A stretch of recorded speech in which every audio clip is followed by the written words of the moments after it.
I... Look, we can only handle so many things at once, okay? Right now, the leaders of the most powerful nations on Earth are being targeted by the Yeerks. I feel the clock ticking. I know your life sucks, okay? But I can't figure that out right now. Later, after this mission is over. David gave me a look that was pure cynicism. Yeah, right. Well, how about this, Jake? I'll handle my life. You be the big boss of the Animorphs, and I'll take care of me. An answer to David's challenge had formed in my mind. The words were right there, but they were harsh. And if I spoke them, I'd cross a line with David. A line I might not be able to uncross. It's like school and home, okay? David continued. It's like being an Animorph at school, and you're the teacher or the principal or whatever. But then, after I go home, you don't tell me what to do anymore. I shook my head. No, that's not what it's like, David. I don't want to come down on you, but the way it is like this. You want to go around using your powers in selfish ways, then we can't have you around. You're just a danger to us, and you're against what we stand for. His eyes widened. He rolled off the bed and stood up. Are you threatening me? No, just telling you the way it is. We're the only family you have now, David. The only people you can trust. The only people who can help you. We're all you have. Deal with it. He shot me a sullen, resentful look. I couldn't blame him. I sounded like someone's father saying, as long as you live in my house, you'll follow my rules. I sounded like I was threatening him. I was. Forgive us now for what we done. Started out as a bit of fun. Here, take these before we run away. The keys to the gulag.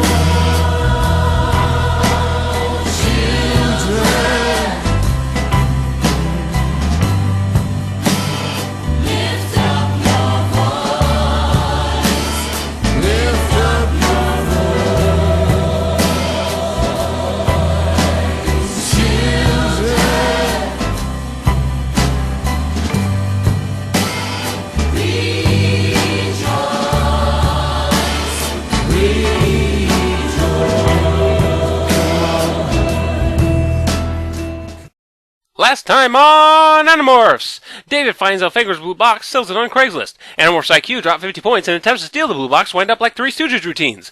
Animorphs and Yeerks have rocking house party. David made 6th Animorph. Meanwhile, 6 world leaders are being threatened with infestation. Rachel is pregnant, but who is the father? J.R. Ewing and Montgomery Burns shoot each other. Will the Lone Ranger escape the burning windmill? And what does all this have to do with Nick Corelli? Stay tuned! We last left the Animorphs plummeting to their deaths from the Blade ship. Only cockroaches might actually survive a fall like that. And Rachel and Tobias are still outside the ship in Birdmore, so they just scoop them up all easily. So with that little diversion out of the way, the Animorphs decide to continue on with the original plan. But first, a rest stop on the beach. One problem. Nobody got skin-tight clothing for David. Tobias flies over to a beach shop and steals a pair of shorts and a t-shirt. You stole them? Cassie asked. No, I borrowed them. Besides, I'm a bird. Birds are not capable of stealing. What are they going to do, arrest me? Jake makes it clear that they don't steal, that this is the exception to that rule, and that they'll pay back the store owner as soon as possible. Dear Kahuna Beach Shop, our red-tailed hawk took some clothes the other day. David cracks a joke about using their powers to rob jewelry stores, which seems to get on Marco's tits. David acquires a seagull, everyone morphs Gull, and they all fly off, leaving behind the stolen clothes that David had for a good, 2 minutes. They make their way to the Marriott Resort, where the leaders of the U.S., Russia, Japan, Germany, France, and England are all staying. Must be having a fun time. Vacation, all I ever wanted. Vacation, had to get away. Vacation, meant to be spent alone. As the Animorphs approach the resort, they find it heavily guarded with security from 6 different governments. David actually proves himself handy to have around. knowing a bit about governmental security due to his father's career. And of course you're the big expert because your dad is a spy, Marco said with a definite sneer. He's with the National Security Agency, that's right, David said. Yeah, well now he's with the Yerk Security Agency, Marco muttered. Shut up, Marco, I snapped. That was over the line. Marco pouted for a moment or two as we so casually closed the distance between us and the wall. You're right. I was out of line. Sorry. David didn't say anything. I couldn't blame him. Usually Marco knows how far to take things. Maybe I was wrong to think Marco's attitude towards David was totally normal. Maybe we had a problem there. The Animorphs fly over the resort and start talking over plans, but are hindered by a security officer on one of the roofs. A security officer with lightning vision! Well, okay, he's a controller with tiny Dracon beams in his sunglasses, and is using them to scare away random seagulls. That's kinda silly in itself, but what it implies is that the Yeerks are pretty deeply integrated in the security of this place. No doubt every single item that was brought into this resort was combed through by 6 different security teams. So for them to get a pair of sunglasses in with tiny alien laser guns attached to them means they've already pulled a lot of strings. Or they just got a cloaked ship into the resort and dropped the glasses off that way. But I like my first idea better. Bail, fly away. That's what a gull would do. But not everyone at once, I added quickly. We can't move like we know what's happening. We have to stay here and let that guy zap us? Jake demanded. We should either run or go kick his butt for him. I had felt the pain. I knew how awful it was. But I couldn't let everyone turn tail and run. Not all at once. We had to be normal gulls.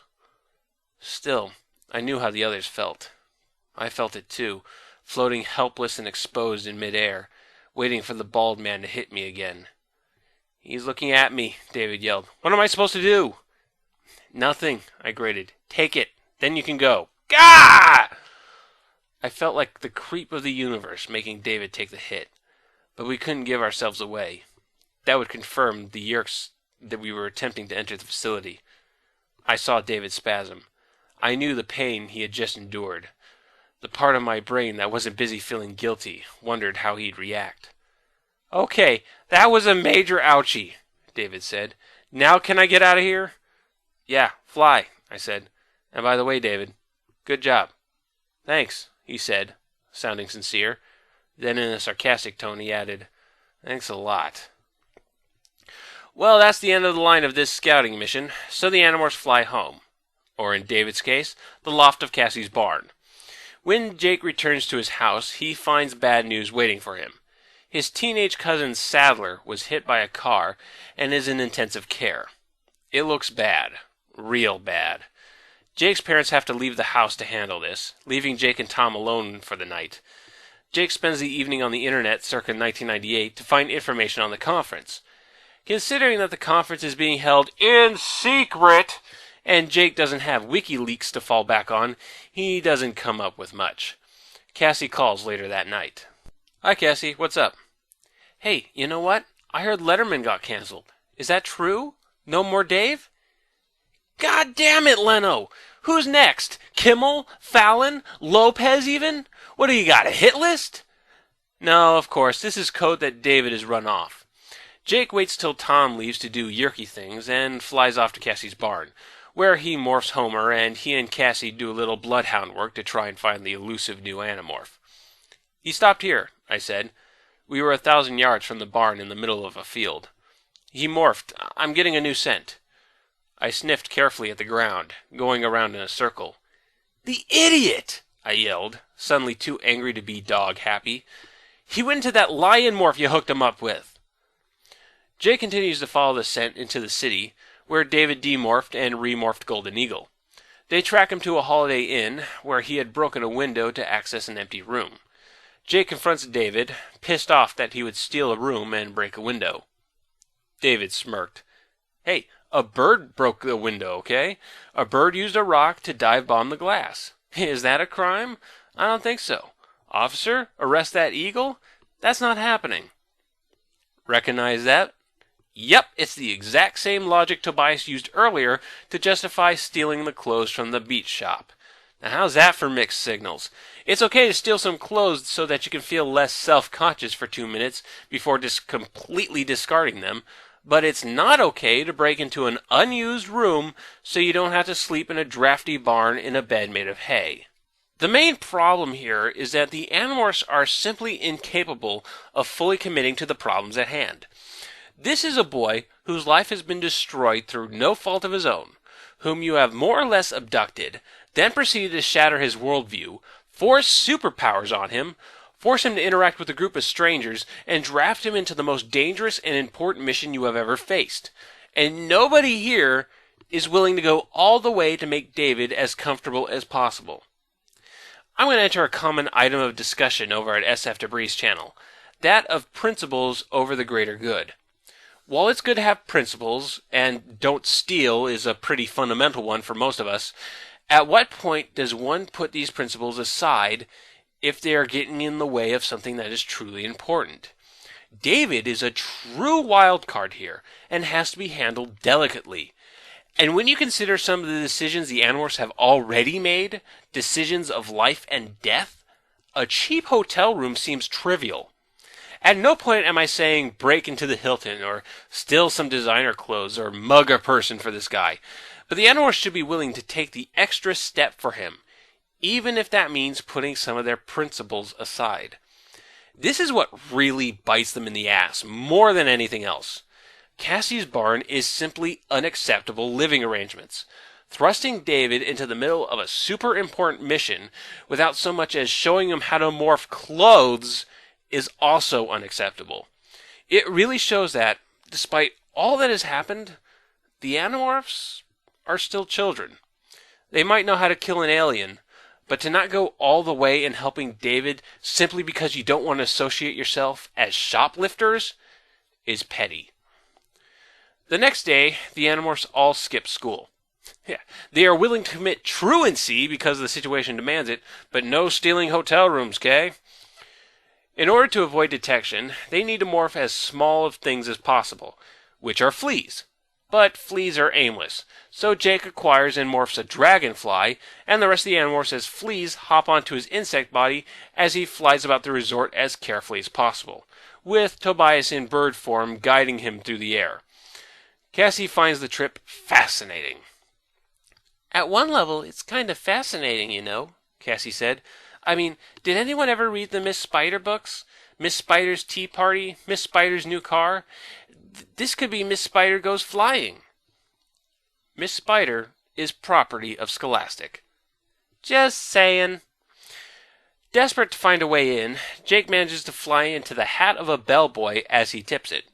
Jake then discovers he can manipulate the bellboy by pulling his hair, and they team up to become world-class hotel managers. Coming next summer by Pixar.